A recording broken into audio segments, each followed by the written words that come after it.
Now it's time for Coup Part 2. Coup Part 2! Coup Part 2! And Y'all, I'll bring the potato salad to the Coup Part 2. oh my god, Katie.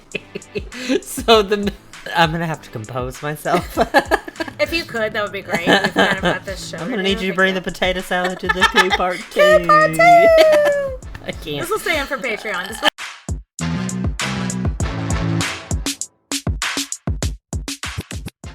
And we are back. Yay! Nathan, let's talk more about policy with this self-strengthening movement that was going on in China. So her support of this movement to quote-unquote westernized was viewed with like some bombastic side eye. You know what I mean? Like criminal offensive side eye. Like I wish I could give bombastic side eye. yeah, criminal offensive side eye. Like it was like suspicious. Ooh. So I don't know. Yeah. Was this all like there's a lot of discussion around, was Cixi like supporting these reforms and expansions for what we would consider the right reasons, quote unquote? Quote unquote. Yeah. Meaning, did she actually want to better the life of the Chinese? Or, I mean, still, was she interested in like the poor getting educated? Was she interested in like defending her people? Or was it to keep herself in power? Mm-hmm. Was it to make herself look good? Therefore, anybody that tried to get a rebellion would be like, oh, nope, she's got her poop in a group. She's got her poop in a group. So the answer is maybe both. Like, I think she wanted to make herself look good, and she wanted to defend herself against future rebellions. But I think she also wanted to better the life of her people. I think it's both. This commonly frustrates me when researching history is that I feel like there are people that get into these camps or these tribes where they're like, it's either this way or it's that way. And I'm like, why can't it be both? Why can't it be both? It can be both. like we don't know. Because, like, she did so much to modernize China, and, like, her haters now, because she hasn't gone down in history as, like, a chill person, and her haters will look back and be like, oh, she only did that for self-preservation. And I'm like, but if it had the same end result, is that a bad thing? Is it a bad thing? Yeah, no, I absolutely know what you mean. Like, no, is it a bad thing? Yeah. Anyway, this movement has not gone down in history as a humanitarian issue. It's widely viewed as the Manchus just trying to strengthen their grip on power because they saw that power slipping.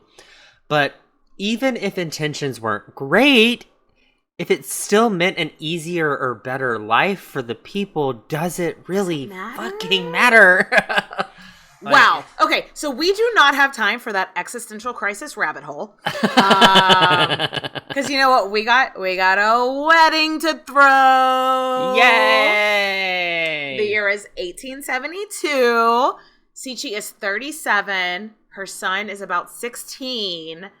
Their relationship has not gotten any better. She resents him for not taking his role as emperor more seriously, and he resents her for just being a boss bitch. Being a boss bitch, yes. Being a boss bitch. But regardless, everyone is putting on a happy face for Tongxi's wedding.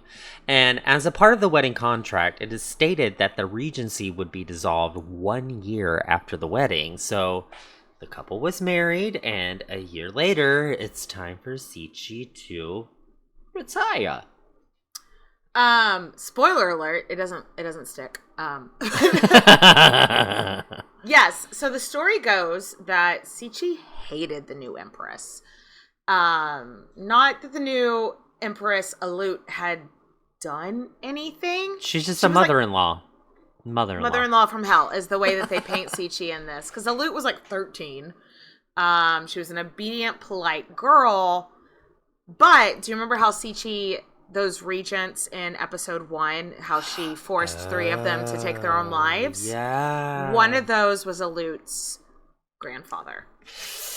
Ooh. An awkward situation. Yes. This is me, like, trying to tap dance out of this awkward situation. Side shuffle out of here, yeah. But no, so the story goes, which who knows if this is fucking true, but the story goes the reason Cixi hated her so much, and I don't think Alout and Cixi actually had a difficult relationship. I think it's just history painting her bad. Mm-hmm. But they say that somebody was like, oh, you need to try to Alout. They were like, oh, you need to try to appease your mother-in-law more. And Alout goes, I was crowned empress and I walked through the front door. Cixi was concubine. She came in through the side door. Why should I change my tone? Oh, honey. I don't think it happened, but if it did, sick fucking bird. Oh my gosh. If that happened, no wonder Cixi was like, I don't like you, girl. I don't think it happened because she was like 13. She would have been like, deferential to her mother-in-law. But if it did happen, girl. You don't talk about your mother-in-law like that. As agreed, Cixi and Cian stepped down the year after the wedding. And we can't really tell where Cixi went or if she stayed at court. Did she retire to a different palace? We're not sure. She was living in the shade because she's a shady lady. She just never attended the council meetings. Yeah, well, she was retired. But the thing is, Tongxi sucked at being emperor. Hard. Bad. Babies don't need jobs. Well, he's like 18 now, so I mean. But he had a job as a baby, and he's been spoiled rotten his entire life. He's so bad at it. We see this, like, I feel like we see this. Game of Thrones is another one. Joffrey, it's the same sort of. He had thing. A bit of a Joffrey moment. I'm not gonna lie. The country was almost completely bankrupt after the 2 opium wars, but for whatever reason, Tongxi decided that they needed to rebuild the Summer Palace. I get that because that's the reason his dad died, right? His dad got so distraught over that. So that makes sense. Okay, you are giving Tongxi so much grace right now. I am. That for you. But that's not what his thinking was. He wasn't like, oh, national pride, let's rebuild this thing that was burnt down. He was like, I want to live somewhere where I can have orgies and my mom doesn't know about it. And so that's why he same. And so that's why he wanted to rebuild the Summer Palace, is because he wanted a sex dungeon, basically. Okay. And yeah, sex dungeons are where it's at. So Cixi felt compelled to say something, as one would. And so in an unprecedented move, her and Cian went to the court and made an official plea for Tongxi to come home.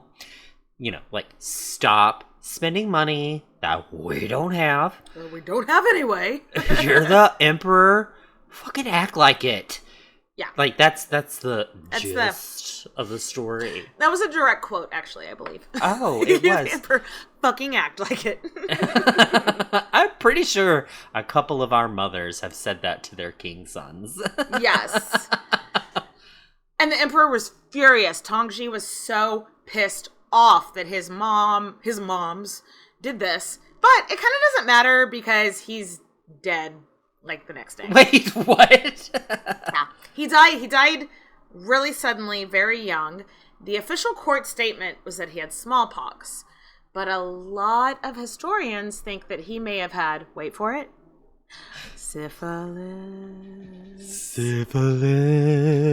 It's syphilis time on the podcast. Ring-a-ling. From the king. I don't know. 'Tis the season, though. But no, yeah. Even though he almost certainly died of an illness, whether it be smallpox or syphilis, the rumors ran rapid at court that Cixi had him killed. I don't think she liked him, but I don't think she. No. I don't think she had him murdered. Sure, she had to step out of power after a year, but I still think she had his ear enough to feel like she would not have wanted to kill her own son, because then if she did that, then where's her place at court? She has none. She has zero. Like, even if she retired from court. No, you know what? Not so much. We'll get to it, though. Now, so his wife, Alut, she was pregnant. But officially, court documents say that her family wrote to her and said that she should take her own life since her husband was dead, even though she was pregnant. And the way that she should do that is by starving herself. And she's pregnant? There are so many ways to take your own life. Why would you ever choose starving yourself? Ooh. Hey, what's the slowest way I could possibly fucking die? And painful. Like that's not... my God. Let's also discuss the difference, like, in our Yolande of Aragon episode that we just did, when the queen was pregnant, when the king died, everybody put the queen, like, was walking on pins and needles around her just to see, where in this one it's like, nope. It's the different the cultural differences are so interesting there. I feel like they're like, well, you didn't have the baby, so it wasn't meant to be. And it's and also, as we've seen in this show or in this series, the crown doesn't necessarily always pass from father to son. No, like it's yeah. So oof. Yeah. So, now there's a lot of debate. Some people think that no, Alut didn't starve herself. Cixi just cut off food. I still don't think, because what power did Alut have over her? None. Like, why would she? There are a lot of times in this show where it's like somebody died. Cixi must have killed him. There's only one where I think it actually happened, which we'll get to at the end. No, I agree. Like she was the emperor. Well, what's her name? Alut. I was about to say auto-tune. Auto-tune, yeah. So what's her nuts? Auto-tune, sure. So Alut's the empress. Like, even as a dead, like, your husband's dead, you still have power. And if you said, bring me an apple, someone would bring you a fucking apple. Like, someone would feed you. And, so we'll never know what happened here. The New York Times at the time wrote about this, which I think is really interesting because they had that closed door policy, but since I found this quote from the New York Times, obviously the West, quote unquote, was looking at them, watching what they were doing. The New York Times reported this as the circumstances roused suspicion. Oh, so suspicious.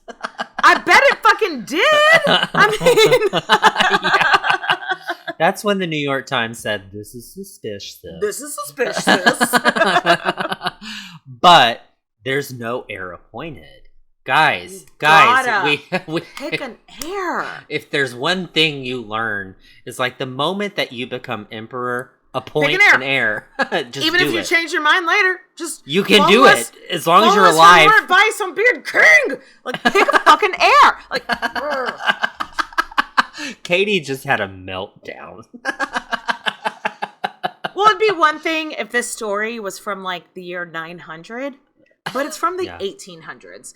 This has been going on long enough. A long time. Fucking heir.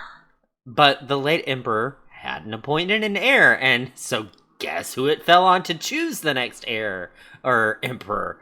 The former regents, Cixi and Cian. And Cian had been sipping mimosas in the Bahamas. No, she wasn't. But she was in retirement. She had no interest. Cian had no interest in coming out of retirement. She was like, I am loving this no job thing. And so she just like looked at Cixi and was like, you got this, girl. And Cixi was like, do you want an opinion? And she's like, I don't fucking care. Just pick the next emperor, whatever. Yeah. Now, Cixi could have chosen a grown-ass person, but she wasn't enjoying retirement as much. And if she chose a child, she could mosey her way back in. She could be regent again. And she could raise that next emperor to be how she wanted him to be. And do it right this time. Learn from her mistakes, yeah. Mm-hmm. So she looks at Prince Chun, which remember is the one that killed her maybe lover. And she looks at Prince Chun, who is also her husband's, or her sister's husband. And she's like, y'all have a son, right? He's like 3, right? I think that's our next emperor. Okay, Nathan, why was this so calculated? Why was this a calculated move?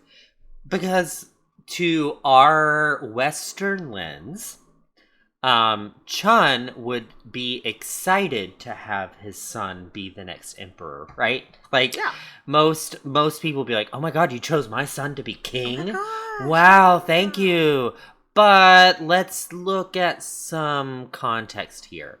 Mm-hmm. So, Chun and his wife had lost 4 children. Their son, Guangxi, was their only child to survive, so they doted on him. Yeah. They adored him because misogyny. Because if you don't have a uterus, no, I think they would have doted on any child because they had daughters that died. They had sons that died. I think they were just this was our only child because they had like 5 kids and only 1 lived.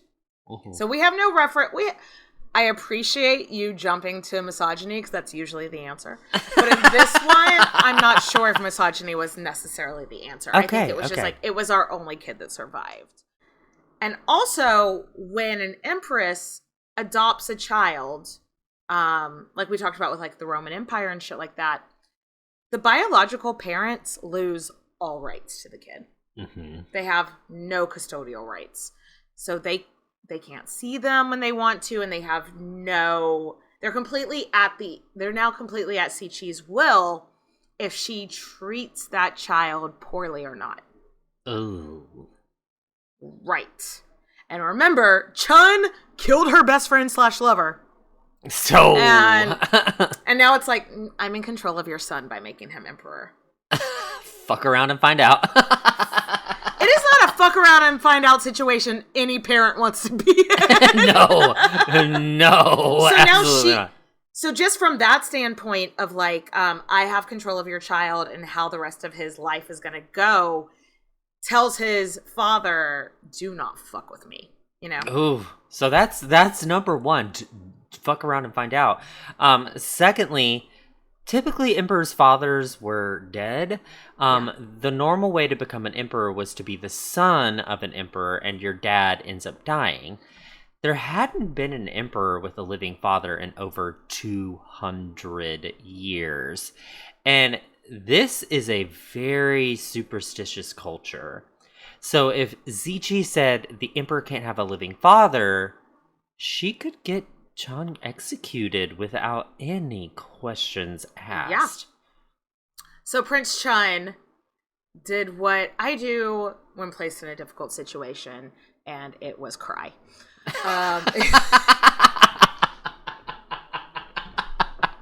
I just didn't think you liked me. Nobody likes me. Is everybody mad at me? And so he had a full-on mental breakdown when they were like, your son is going to be Empress Cixi. Empress Cixi has picked your son.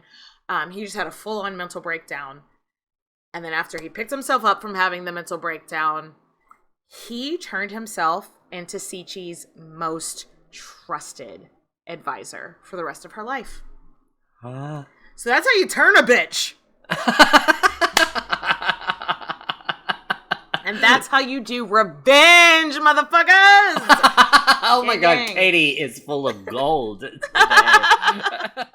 And so now Cixi is once again the HBIC. And for people like Nathan that don't know, that means head bitch in charge. Mm-hmm. And she is once again officially the regent to a 5-year-old. Sounds very familiar, right? Babies don't need jobs. But she's stepping up and she's like, well, but she did that so that she could be back in charge again and get shit done. So during this time, she builds up China's navy, which at the time was considered the best navy in the East, so no big deal. And during this time, she also introduced Western medicine, which this is the inoculation period. You know what I mean? This is when people are starting to realize that vaccines are something that can help people against things like smallpox and whatnot. No, for sure. And it's a huge thing. Yeah. Places are starting to get electricity. Ooh. There's a railroad. There's Ooh. jobs that aren't given to babies in manufacturing. So the wind has caught her sails, and she's all floats on. Okay. A little bit now. Baby Emperor isn't a baby anymore. Her nephew Guangxi is a grown-up, and she has to step down as regent. Again. And her Again. and her step down was gradual. And Guangxi was actually kind of reluctant to rule on his own. So she held his hand a little bit. Okay. She held his hand a lot. Yes, Christina, maybe a little. No, like, yeah, he was supposed to, like, gain his regency. Like, he was supposed to take over at something like age 17, but he didn't until, like, age 19, just because he was like, no, thank you. Like, if you could like, please help. Yeah, so it was a very you know what, though? That kind of almost endears me to him a little bit, like, recognizing that you don't know what the fuck you're doing. Because how many times in your grown-up life have you wanted to be like, I don't know what the fuck I'm doing, someone else do it? Every fucking day. Right now. If someone else right now. But in 1889, she officially handed over the reins, and she retires, y'all. I think she wanted to. She moved out of the Forbidden City and was ready to get some rest. And she got into some of my favorite hobbies in retirement. She bred dogs. She painted, and she took music lessons in her retirement. I see this for you, Katie. I know. A house full of dogs while you paint. A glorious concoction with music playing in the background. When, like, at the beginning of her first regency, the Dalai Lama had given her 2 Shih Tzus, and she had become obsessed with the breed. And she said that they were the ideal imperial dog. That's where... Do you remember Ariel? Do you remember my dog Ariel from when I was a kid? Do you remember Gizmo? They were both Shih Tzus. Oh. He was a Shih Tzu. Shih Tzus are the cutest fucking dog. So I see myself in Cixi here. I'm like, I see you. I hear you. I just want a Shih Tzu. I just want a Shih Tzu. The Emperor still really relied on her, though. And so he would come and see her like every other day and ask her advice on stuff. And so though she's legally not in charge anymore, there is still not a single reform that is made that doesn't get Cixi's sign of approval. Like, she was once again running things from behind the curtain, basically. Okay, so we're gonna have to do some skimming because this time and place in history, hot mess express. It's bless this mess. Lots of wars. I think we even talked about this in our Empress Myeongseong. Like, it's in this same, like, Japan and China have this war going on. Japan takes control of Taiwan, which was a huge loss for China at the time. So, in response to this loss of Taiwan, Guangxi was like, okay, we need to make some reforms. We got to do radical reform. And from a modern day lens, I look at the reforms that he tried to put into place. And we're like, yes. Yes to education. Yes to equality. Yes to whatever. But he wanted to do 100 years worth of reforms in 100 days. Okay. It was too fast, too furious. Yeah. It's not like the 100 Years' War. It's like the 100 Days of Reform. And no, thank you. That's exactly what it's called, the 100 Days of Reform. But it was too much, you know. It was too much. So they're like modernizing everything. They're trading with the West. They're bringing Westerners in to tell us how to build infrastructure.